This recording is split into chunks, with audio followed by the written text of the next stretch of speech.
Hey, it's a Monday. It's Rumor and Innuendo. I'm Dominic D'Angelo of adfreeshows.com, scoops.com podcast Heat Wrestling also as well. But I'm here with Mr. Robert Karplus, WWE Creative _ish. He's a former WWE writer. Robert, happy Monday to you. Strange things are afoot at the streaming Circle K. Dang. Wow, what a way to open. He's forgotten all the variety of media entities that he actually works for. He's forgotten the line from Bill and Ted's Excellent Adventure, but he did remember to show up here and send the right links. So we're going to take our victories where we can get it. Happy Monday to all of you joining us wherever you are in the world. We'll say hi to some of the folks in the chat. Willie Thornbrew says, a week from today, will we be celebrating John Cena in a Ric Flair style send-off on Raw? Yeah, that would be my guess, is probably how we're gonna round this out. You know, I know John's last match obviously is this Saturday, so it is very possible that next Monday could be a farewell to Cena. Would you like that? What? Would you like that? Yeah, I think a well-deserved send-off to John Cena would make the most sense. It's an opportunity to open the door for something else potentially to happen. It's all going to come down to the finish of the match. You know, if hypothetically, theoretically, there is a world in which Gunther absolutely destroys John Cena. John Cena is stretchered out as if we're never going to see him again. He's going out on his shield. Then I don't know that I necessarily need to see him on Raw. That maybe it is, all right, John Cena is dead and buried in the world of WWE, and we've moved on. If John won, maybe this is an opportunity for one last something. But, you know, we'll see what that story looks like. Warner Breeze says, hello, RNI. Tony D is back in NXT, and by the looks of his beard and jacket, he just got back from visiting Dom in Pittsburgh. Look at you hanging out with your cousin, Tony. Johnny Disco throwing us a quick hello, RNI. Happy Monday. And Cammy Star says, so starts a week taken over by Cena. If only that were the case. Tony Gong says, spent the weekend in Pittsburgh for Steel City Con. Dom wasn't kidding about how cold it is. How cold is it in Pittsburgh? It's really cold. I didn't even go outside yet today. It's like 26 degrees right now. Feels like 11 or something, I think. Not fun. Wrestling Old Head says, yo, RNI, top of the after morning to you. Super excited to hear your thoughts on the aftermath of the highly anticipated Ring of Honor final battle. In the words of Homer Simpson, by the way, I was being sarcastic. Did not get a chance to watch Final Battle. I will say I've watched SmackDown. I watched NXT Deadline. Did you? And I watched Collision. Myself and Scott Chaplin are going to be recording a special Patreon where we're literally going to be talking Collision and NXT Deadline and SmackDown for the Working Stiff Patreon subscribers. But there is a lot of news to get to, Dom. First and foremost, it wasn't on your run sheet, but it is worth pointing out. This morning, they announced the nominees for the 2026 Golden Globes. And Dwayne "The Rock" Johnson nominated for Best Actor for Smashing Machine. Smashing Machines is Mark Kerr. How about that? Do you think it's well earned, Robert? What do you think about that? I mean, I haven't seen the film.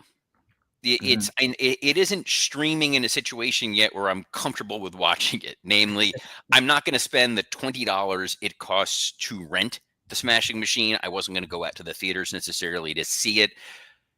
Once it's streaming somewhere, I'm sure I'll enjoy it in some capacity. It seems like a fairly straightforward Rocky style movie where it's based on a true story. We kind of know what the ending is. Dwayne is someone who has always cared about getting that critical reception, that critical acceptance. It's very Vince McMahon-esque. You know, Vince always wanted the respect of Hollywood. And a lot of the actions he took over the years were based on getting that mainstream acceptance. And eventually he kind of was like, you know what, to hell with you guys. Hulk Hogan was not chasing critical acclaim with pretty much anything he did in the theatrical space. Batista is someone who has gone niche, and I wouldn't be surprised someday if he doesn't wind up getting nominated. John Cena honestly probably deserves some recognition for what he does on Peacemaker. Yeah, he's pretty darn good with that. And like, yeah, he's got some range on him. John does. Rock, I always kind of put into the category of like a Stallone. Like Stallone was that top action movie star and did a lot of that stuff. And then like, a little bit of that star kind of faded and he wanted to do something a little bit off the beaten path and he chose Copland. Well, yes. So Stallone did do Copland. Keep in mind, Sylvester Stallone did win, the Oscar for Best Picture for Rocky, Absolutely. which is Yes. the film that sprung forth from his pen. Yes. Dwayne always picked a unique choice, being in Be Cool, where it was considered controversial at the time that he was going to be playing an effeminate gay character. Yeah. People were like, "Oh, I may hurt his brand." He was in Southland Tales, which is a movie a lot of people are gonna be like, "Huh?" That was the Donnie Darko follow-up. And in a world that could have been a critical darling, an art house classic, it definitely was not. But he tries to make these decisions over the years that are not all just it's going to be Dwayne Johnson versus an earthquake, Dwayne Johnson versus a giant gorilla, Dwayne Johnson, in Jumanji. So Devin Dowling says Walking Tall was freaking awesome. I liked Walking it. Tall was not a bad movie. Yeah. He was good in the I think was it The Rundown with Christopher Walken and Sean Oh, The William Rundown. Scott. The Yeah, Rundown. it was The I Rundown. like that movie a lot. That was great. He had a lot of charisma. This is what he was going for. He wanted to get that Golden Globe nomination. You can kind of tell when there's performers who are chasing that nomination in some form or fashion, that they just desperately want and need it. I think this is the validation that he needed. He didn't care about the box office for this film. This was, am I going to get the nomination for Golden Globe? Will it carry on to be an Oscar nominee? Probably not. Sometimes it does, but yeah, sometimes it doesn't. With him, no. The part of the reason he benefited from this is the screwy nature of the Golden Globes nomination process is that musical or comedy category. To call one battle after another a comedy is a stretch. Yeah, it's definitely I haven't seen the movie, but I do know I've heard it. It's a tremendous film, but and I know that it's based on a Thomas Pynchon novel, Vineland, and I've read that novel, and it is funny in a sense of like it's funny, but it's not funny. So yes, it's a comedy in the way that people like to make fun of The Bear by saying, well, The Bear is a comedy because it's 30 minutes. Yeah. And sadly, no nominations for Raw or SmackDown at the Golden Globes. The streak continues. Jeez. Yeah, that was a big topic last year, wasn't it? It was, because you know what? The Bloodline story was really compelling and really well built. And now the big storyline in wrestling is media mergers. My goodness gracious. Yes. The as the world still turns, we have more streaming services still turning. That is Paramount is making a hostile bid to get Netflix out from under Warner Brothers Discovery. And Robert, it's a pretty interesting. We talked about this last week, how crazy it is to be a fan of wrestling because it opens you up for so many doors. And you were talking about how it did it for you. And like, this is like just another ripple of all that. Yeah. So part of the wrinkle, and we had said this when we first talked about the Netflix supposed acquisition of Warner Discovery, that we weren't sure how it was going to shake out under the Netflix structure. If this were to go through, which they're maintaining it's going to go through, TBS, TNT, and CNN would be spun off under the Discovery umbrella. It would be a separate company. It would not be part of this Netflix world. So I had said last week, I said there's the possibility there was going to be multiple splintering. So in theory, AEW can continue to air on TBS and TNT under a separate umbrella under this Discovery Global channel, big company that would be built. Let me add too that it's still going to be David Zaslav that's appointed onto that as well. It'd be Zaslav. So we said, there's no reason why they would necessarily cut loose a couple of television shows that draw good numbers for them. The bigger concern would be what it would look like for HBO Max, since HBO Max would potentially be under the Netflix umbrella. Yes. Paramount woke up this morning and they were feeling salty. Dom. Very, very much so. Clearly, they They wanted a heel turn to make it seem like a babyface turn, and they are now attempting a hostile takeover, Yes. essentially. Well, Sorry. Oh, go ahead. Well, I was just gonna add some context. So, like, unlike Netflix's bid, Paramount's offer would be all cash, backstopped by the Ellison family's family fortune. The company also said it has a $54 billion funding commitment from the Bank of America, Citi, and private equity firm Apollo Global. The total value of the deal would be more than $108 million. Ellison, this is Dave Ellison, Larry Ellison. Billion. We're really here to finish what we started. He told NBC after the announcement happened. And then they also said this would be good for the movie business, the theater business, saving the So theater. eventually we're going to learn that the consortium was really Ric Flair. The consortium was me. One of my all-time favorite lines in the history of professional wrestling.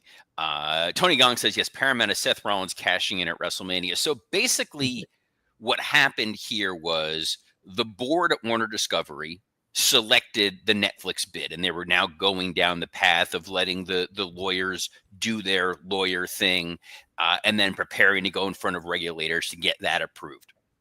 What Paramount has done is they are going directly to the shareholders. They're saying the board, don't trust them. They're not taking the best deal. We are bringing you an even better deal, so you shareholders should vote on this. This is not the first time something like this has happened. It was 04, 05, somewhere in that window where Comcast tried to do a hostile takeover of Disney.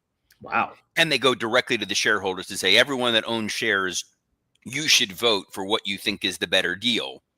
And this is the kind of storytelling in WWE they used to do over the years where like Vince was like, well, who's in charge of the board? And we don't know. And fans were ultimately like, I don't care. Just give us our friggin' wrestling.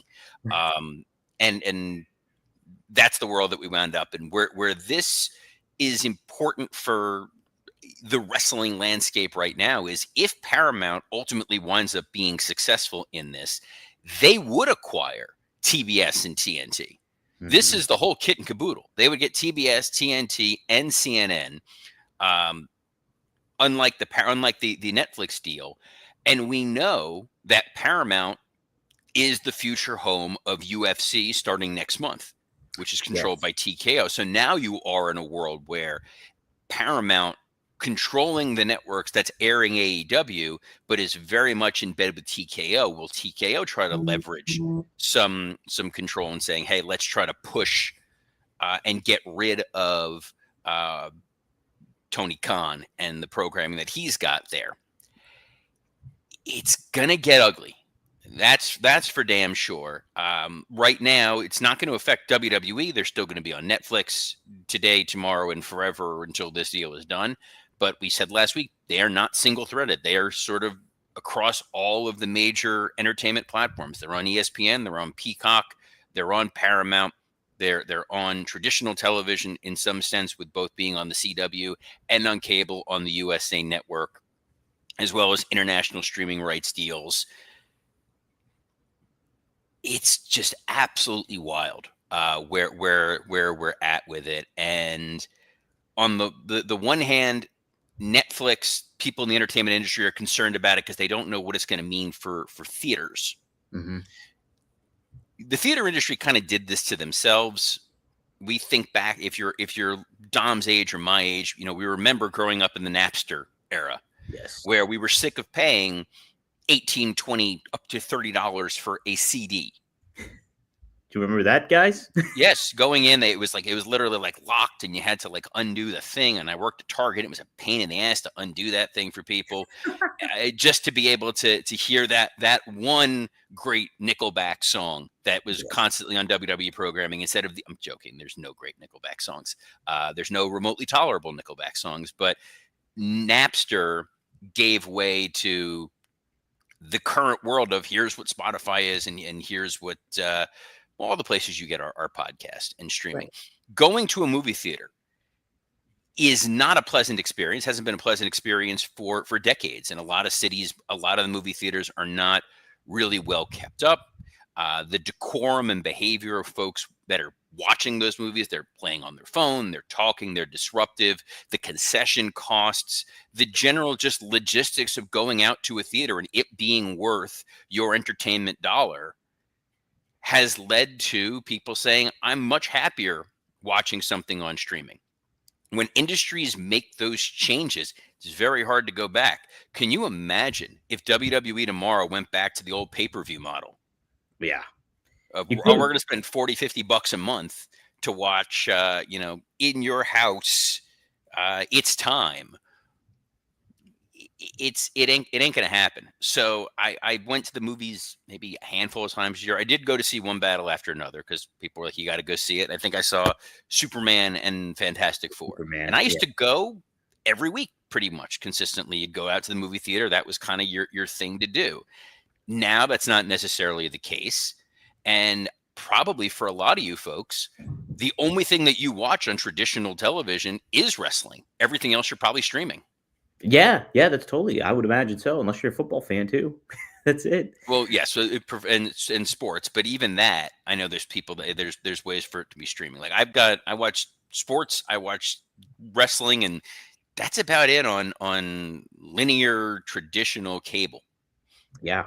You think about it too, Robert. Like it was back in the 2010s, 2012 was around. The Avengers movies started coming out, and every year you would get like a superhero movie. Every year it would be that. Whereas like Batman Dark Knight came out like, 2008. You would get a Batman like every 4 years if you're lucky or something to that effect.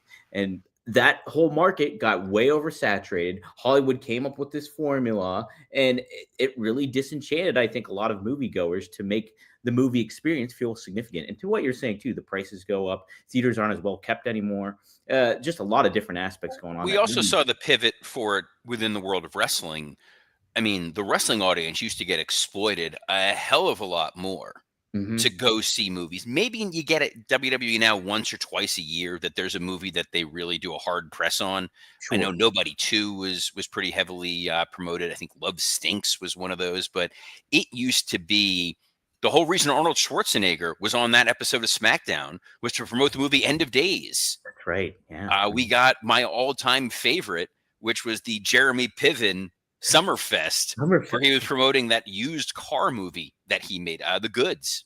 Oh, Why it sticks with me, I don't know. And of course, Ben Stiller and the cast of Mystery Men on an episode of Raw where they didn't want to be there. They didn't care. Granted, they put him with Jeff Jarrett, so of course he wasn't going to care. But we were the marks for the movie world of like, well, they got a captive audience. We're just going to plug it. Now, when you watch WWE programming, there's hardly ever advertising for an in-theater motion picture. Robert, It you is forgot about very the most rare. biggest movie of all time. The most biggest movie of all time? Yes. The Three Stooges remake. Yes. The Three Stooges. Well, no, we all know the biggest movie promoted of all time debuted on May 19th. Oh, yes. See No Evil. Correct. Yes. Being corrected. But yeah, the Paramount Netflix deal, one way or another, will have some impact on the wrestling sphere. It'd be interesting to see where it lands. And again, the big winner continues to be our friends at Total Nonstop Action. That is surely the case, Robert. And hey, oh my God, Carlos Silva happened to be on Ariel Helwani and made some comments about adding some clarity to the relationship with WWE, citing that it's still very positive.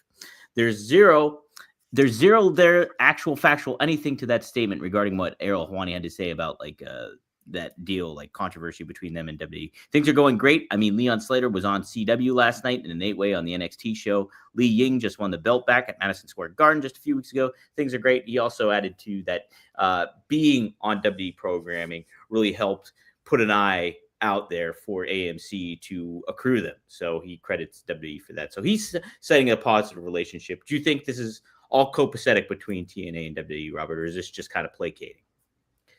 I think it's fairly copacetic because WWE does not have a television program that airs on Thursday nights, and they don't have a singular media empire that they need to kowtow to. When WWE was under the thumb of Paramount, they needed to be a lot more careful around where they were cross promoting.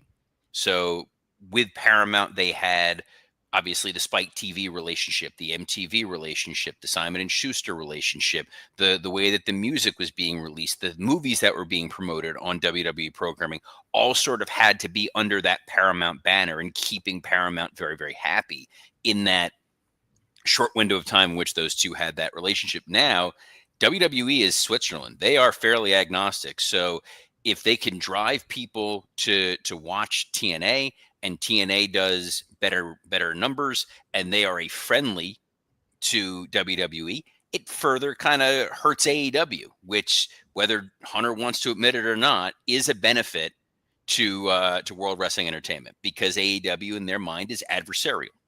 Mm-hmm.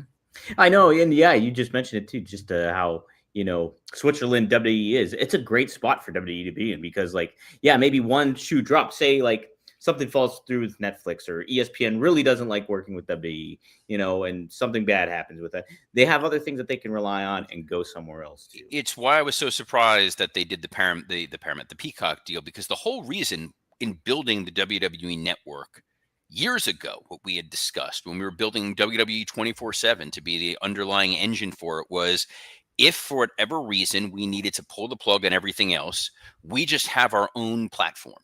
Mm-hmm. And we could air Raw, we could air SmackDown, we could air pay-per-views everywhere in a self-contained streaming whatever platform. WWE Network going away and being part of Peacock, and we don't know where it's ultimately going to land. They are somewhat beholden, but media companies are still willing to pay for professional wrestling.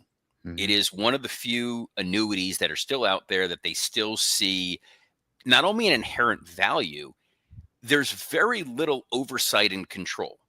That yes, on to some extent, they want big numbers, they want something to feel impactful, but they are not coming in at a granular level and making the sorts of asks that you're hearing from other outlets and entities in terms of media control. They're not saying, hey, segment 2, we need Lyra Valkyria out there for 11 minutes and not 12 minutes based on this algorithm. They're just like, nope, you guys do your thing. If you're bringing us the numbers, we're going to be fine. And if you're not, we're going to go our separate ways. And there's enough platforms out there.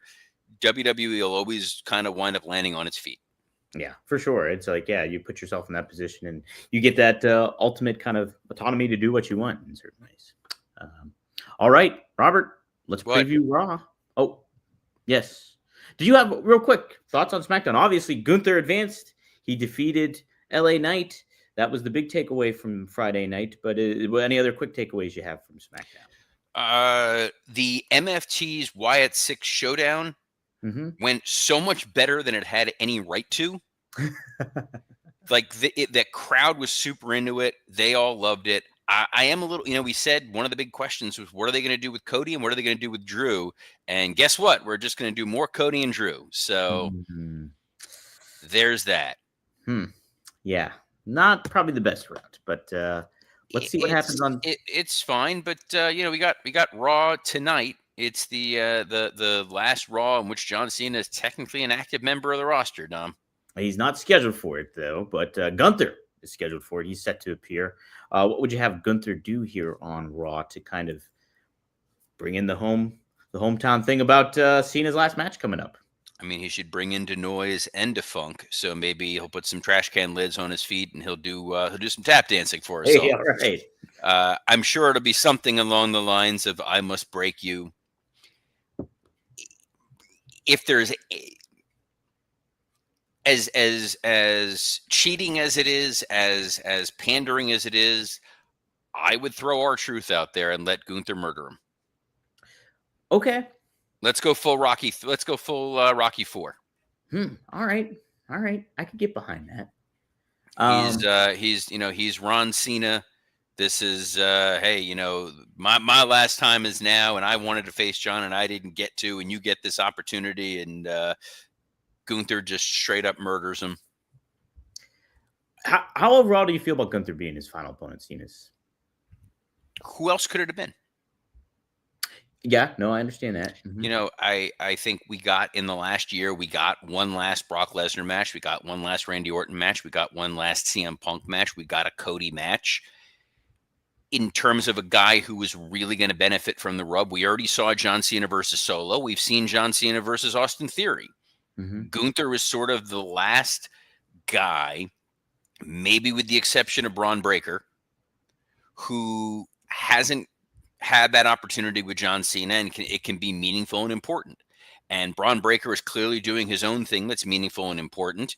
So let's give Gunther that stamp of approval that audience, whether he wins or loses, the fact that this was John Cena's handpicked opponent says everything that you need to know about how John views Gunther and how the WWE views Gunther going forward. Well, we'll preview that Saturday night's main event coming up here nearing the end of the week. So we'll give our predictions then. But we do have Stephanie McClure is also set to appear, Robert. What's next for her? She's got, who is next on her? Oh, Liv Morgan maybe, right? Liv Morgan has been targeting Stephanie McClure, so that'll be really interesting to see where that ultimately goes. There is always the possibility that they just take a flyer and say, well, we're going to get to the Royal Rumble, and we're just going to let challenger after challenger sort of start mounting against Stephanie. So it feels like she has this whole rogues gallery of people coming after her. Mm-hmm. Yep. Whereas the tag division sort of has become the main focus. I'm sure completely unrelated to the fact that AEW is doing a tag title tournament. Oh, I'm sure. Absolutely. Speaking of the women's roster, we got Roxanne Perez. She's going to go up against Lyra Valkyria as well, Robert, on tap tonight. Well, that'll further the tag situation with all these different teams going after the Kabuki Warriors. But you did see Judgment Day attack the Kabuki Warriors. There is no honor amongst thieves. So all the women want the tag titles. Nothing wrong with that. And it's the benefit of having them be on two brands that you can literally just bring in everybody on the roster and let them all go at it. Let them up. More tag action. It's the WWE World Tag Team Championships. Dragon Lee and AJ Styles, your champions, are going up against the War Raiders. They're back together. We thought one was hurt. They're not. They're back in the mix. What do you do with this one here, Robert?